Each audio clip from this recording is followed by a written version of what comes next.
তো আজ হচ্ছে আমাদের বৃন্দাবনের তৃতীয় দিন, আর আমরা আজকে যাব বারসানার লাডলি মানে হচ্ছে রাধা রানীর দর্শন করতে। তো চলো, আমরা রেডি হয়ে গেছি, দেখো বেটুও রেডি হয়ে গেছে। আমরা সকাল সকাল বেরিয়ে পড়েছি, এখানে টোটো রিজার্ভ করে এখানে সবাই বসে পড়েছি টোটোতে। তো এখন আমরা যাচ্ছি, ফার্স্টে যাব কীর্তি মন্দির, তারপরে যাব বারসানা, তারপরে যাব নন্দগাঁও, তারপরে যাব শ্যামকুণ্ড, রাধাকুণ্ড, সবগুলো তোমাদেরকে দেখাবো। তারপরে যাব গোবর্ধন, যে গোবর্ধন পর্বত বা ঠাকুর শ্রীকৃষ্ণ কড়ি আঙুলে করে তুলেছিল সেই গোবর্ধন পর্বত যাব। তো চলো, ফার্স্টে চলে এসে দেখো কীর্তি মন্দির। যেমন প্রেম মন্দিরটা হোয়াইট পাথরের তৈরি, সে এই পাথরটা হচ্ছে গোল্ডেন টাইপের বা ঘিয়ে টাইপের পাথর দিয়ে তৈরি। খুবই সুন্দর কারুকার্য, খুব সূক্ষ্ম দারুণ, একদম নিখুঁত কারুকার্য দেখো। আর এখানে ফটোগুলোও দারুণ আসছিল, তোমাদেরকে কতটা দেখাতে পারছি জানি না ফোনে, কিন্তু তবুও দেখো সূক্ষ্ম খুব সুন্দর কাজগুলো। আর সব জায়গাতে রাধে রাধে গান হচ্ছে, সব জায়গাতে নাচ চলছে। ভেতরে ক্যামেরা অ্যালাউ নেই, তবুও আমি হালকা লুকিয়ে ক্যামেরা করেছিলাম, কিন্তু দেখতে পেয়ে গেছিলো, ওই জন্য আমি পুরোটা করতে পারিনি। দেখে নাও তোমরা।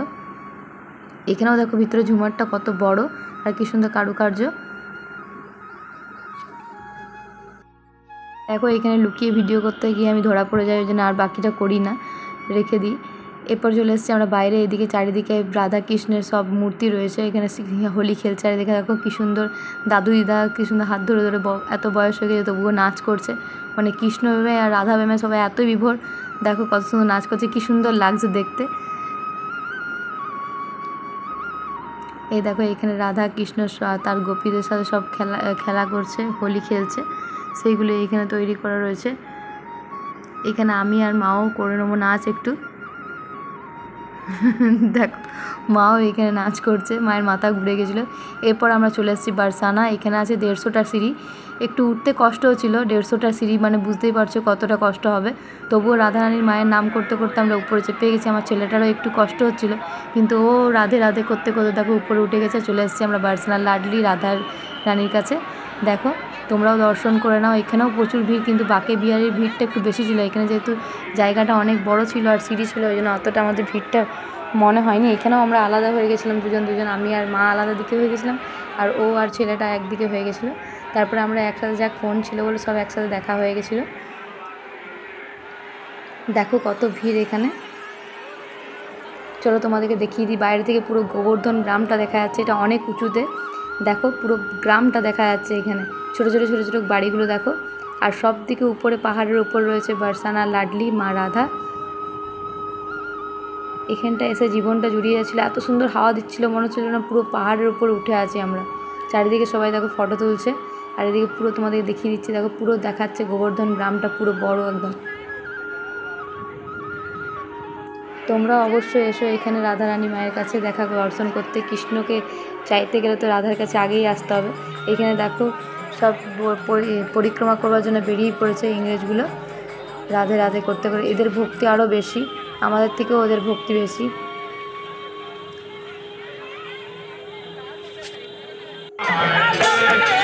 এখানে দেখো সবাই ওদের সাথে নাচ করছে, পরিক্রমা করতে এসে রাধে রাধে করছে, সবাই নাচ করছে, মাও করছে ছেলেটার সাথে। দেখো সব কৃষ্ণ আর রাধার প্রেমে বিভোর, সব দেখো কোনো লজ্জা নেই, কোনো কিছু নেই। রাস্তায় যেখানে সেখানে রাধে হচ্ছে, সেখানেই আমরা নাচ করতে শুরু করে দিচ্ছি, কোনো লজ্জাও লাগছে না সত্যি কথা বলতে। এইখানে এসে সব জায়গায় মনে হচ্ছে যেন আমরা রাধারানী আর শ্রীকৃষ্ণ সত্যিকারে চলে এসেছি। এখানে এত ভালো লাগছিলো।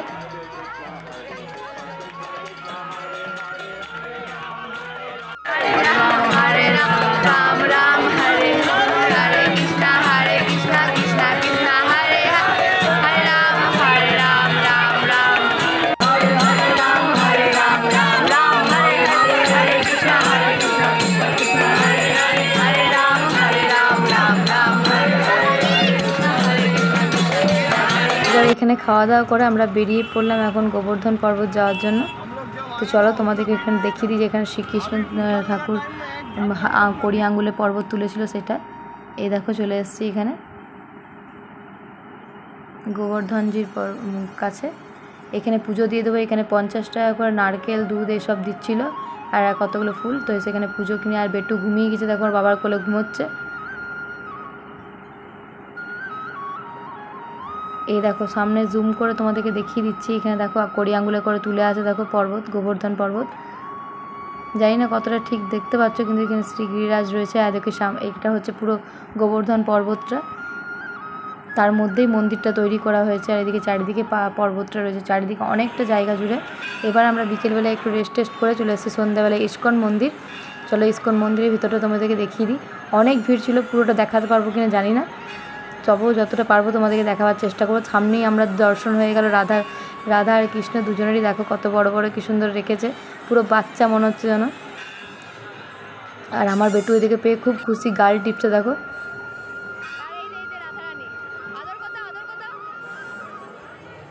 খুবই সুন্দর, মনে হচ্ছে ছোট্ট একটা মেয়ে, একটা ছোট্ট একটা ছেলে, কি সুন্দর লাগছে দেখো দেখতে। এখানেও প্রচুর ভিড় ছিল, সবাই বলছে না এখানে যেখানেই যাবে সেখানেই নাচ পাবে। কৃষ্ণ আর রাধার প্রেমে সব নাচ, পুরো রাধে রাধে শ্রীকৃষ্ণ করছে আর সব নাচ করছে।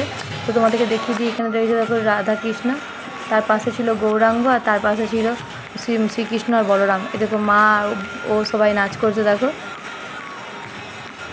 সবাই নাচ করছে এখানে। বয়স্ক কার পায়ে ব্যথা, কার কী ব্যথা, সব ভুলে সব নাচ করছে।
অনেক নাচ করলাম মন খুলে, এখানে মনে হচ্ছে যেন জীবনে সব কিছুই পেয়ে গেছি রাধাকৃষ্ণকে দেখে। এইখানে আবার চলে এসে প্রচণ্ড খিদে পেয়ে গেছিলো, চলে এসেছি ওই একই রেস্টুরেন্টে। তোমাদেরকে বলেছিলাম যে খুব দাম কিন্তু খুব ভালো কোয়ালিটি, আর এখানে খুব সুন্দর সব জিনিসই পাওয়া যায়। রেস্টুরেন্ট বলছে এই কারণে, কিন্তু সব কিছুই পাওয়া যায়, যেহেতু সব কিছু যা যা আইটেমস চাইবে। তো এখানে খাওয়া দাওয়া হওয়ার পর আমরা ফিরে গেলাম হোটেল। তো আজ ভিডিওটা এখানেই এন্ড করছি। কেমন লাগলো অবশ্যই কমেন্ট করে জানিও। যারা যারা নতুন বন্ধু আছে প্লিজ চ্যানেলটাকে সাবস্ক্রাইব করে দিও।